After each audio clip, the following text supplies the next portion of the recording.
Good morning class. आज हम लोग झारखंड के प्रमुख जलप्रपात के बारे में पढ़ेंगे कि कौन सा जिला में कौन सा जलप्रपात है, वो कितना ऊंचाई से गिरती है, कौन सी नदी पर है।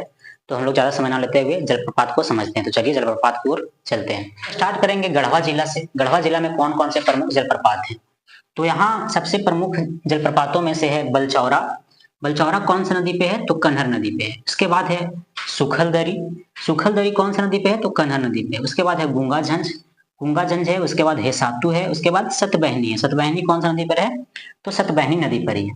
उसके बाद एक और है गुरसिंधु। गुरसिंधु भी गढ़वा में ही है। उसके बाद हम लोग आगे बढ़ेंगे तो पलामू आता है। पलामू में दो जलप्रपात बहुत ज्यादा फेमस है। यहाँ तातापानी डाल्टनगंज के 10-15 किलोमीटर के इलाके में ही है। और एक है कुंड जलप्रपात जो पलामू के हुसैनाबाद प्रखंड में स्थित है।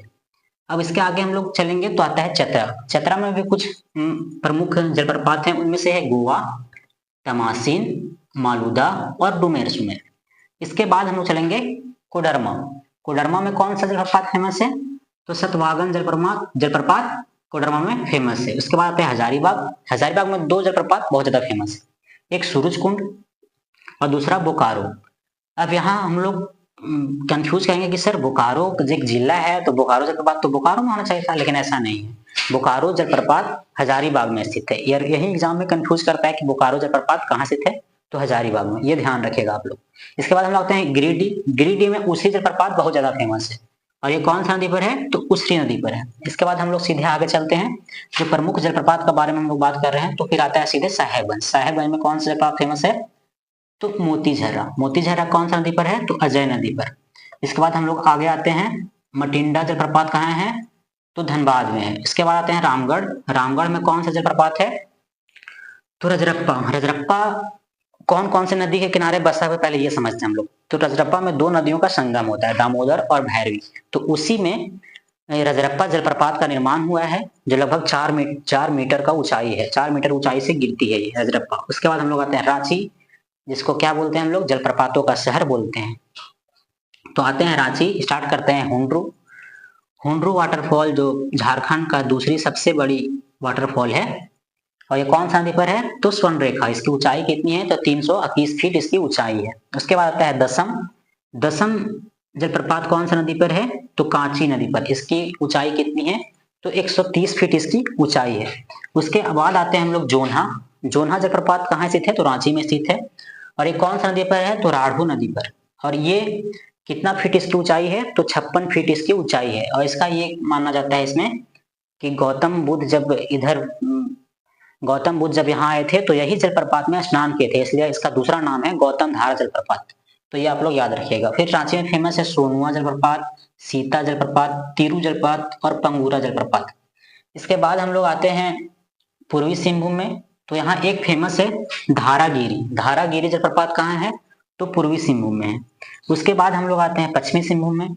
तो हिरनी। हिरनी जलप्रपात कहाँ है? तो पश्चिमी सिंहभूम में। ये फेमस है हिरनी जलप्रपात, जो हमेशा क्वेश्चन में कहीं ना कहीं दिखता ही है एग्जाम में। इसका ऊंचाई कितना है? तो 121 फीट। और ये कौन सा नदी के किनारे बसा हुआ है? तो गरहा नदी। ये भी पूछ लेता है कि हिरनी जलप्रपात कौन सी नदी के किनारे बसी हुई है? तो गरहा। और थकोरा एक यहाँ है। थकोरा कौन सा जलप्रपात कहाँ है? तो पश्चिमी सिंहभूम में। फिर है लुपुंगुटू। लुपुंगुटू जलप्रपात कहाँ है? तो ये भी पश्चिमी सिंहभूम में है। इसके आगे हम लोग आते हैं तो है फिर यहाँ खूंटी। खूंटी में एक फेमस जलप्रपात है, लगभग एग्जाम में पूछा जाता है कि पंचघाघ जलप्रपात कहाँ है? तो ये अपना कहाँ है? ये है खूंटी में। ये कौन सा नदी किनारे बसा हुआ है? तो बनई नदी किनारे। ये याद रखिएगा कि बनई नदी किनारे कौन सा जलप्रपात बसा हुआ है? तो पंचघाघ। पंचघाघ फेमस इसलिए है कि जब इसका जलप्रपात जब ऊपर से गिरती है तो ये 5 धाराओं में बढ़ जाती है, इसलिए इसको हम लोग बोलते हैं पंचघाघ जलप्रपात। तो हम लोग आगे जब चलेंगे तो अब आता है यहाँ सिमडेगा। तो सिमडेगा में दो जलप्रपात फेमस है, केला घाघ और एक है सुगा काटा घाघ। सुगा काटा घाघ शंख नदी पर बसा, मतलब शंख नदी पर ही है। शंख नदी पर जो जलप्रपात है उसको बोलते हैं सुगा काटा घाघ। ये सिमडेगा में है। अब हम लोग आते हैं गुमला में। गुमला में बहुत सारे जलप्रपात हैं, तो इसमें हम बारी बारी से देखेंगे। तो सबसे पहले है हिसाद। हिसाद जलप्रपात घाघरा नदी किनारे बसा हुआ है। बोला जाता है घाघरा नदी जहां से निकलती है उद्गम स्थल, वहीं हिसाद जलप्रपात बसा हुआ है। दूसरा है नागफेनी। नागफेनी शंख नदी पर बसा हुआ है। सदनी सदनी घाघ, इसको सदनी बोलते हैं, सदनी घाघ भी बोलते हैं। ये सदनी नदी पर ही है, इसका ऊंचाई 200 फीट है। प्रेमा घाघ ये गुमला में ही है। शेरका नदी पर है और ये गुमला में ही है। हम लोग आगे चलते हैं। लोहरदगा में एक जलप्रपात है घरघरिया और दूसरा है निंदी। यहाँ दो जलप्रपात फेमस है, घरघरिया और निंदी। इसके बाद फिर है लातेहार को हम लोग देखते हैं। तो लातेहार में है बूढ़ा घाघ, जो झारखंड का सबसे बड़ा जब वाटरफॉल है या सबसे ऊंचा से गिरने वाला वाटरफॉल है, जो कौन सी नदी पर है, तो उत्तरी कोयल की नदी पर है। 450 फीट इसकी ऊंचाई है। दूसरी है घाघरी।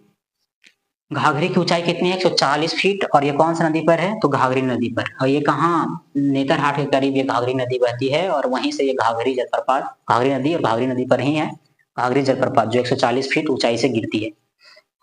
उसके बाद हम देखेंगे गौतम घाघ। गौतम घाघ कहाँ है, तो महुआ डांड में है और 120 फीट इस ऊंचाई से गिरती है ये। उसके बाद है मिर्चैया। मिर्चैया कौन सा प्रखंड में, तो गारू प्रखंड में है।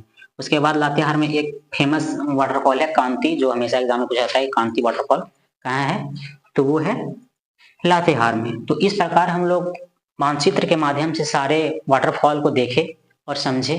हमको लगता है कि और मतलब जो इम्पोर्टेंट पॉइंट है सारा हम लोग कंप्लीट कर चुके हैं। इससे ज्यादा इम्पोर्टेंट वाटरफॉल और एकाध रहता है जो एग्जाम में फंसाने के लिए, तो वो हम लोग बाद में कभी देख लेंगे। तो आज के लिए इतना ही, मिलते हैं नेक्स्ट क्लास में। जय हिंद।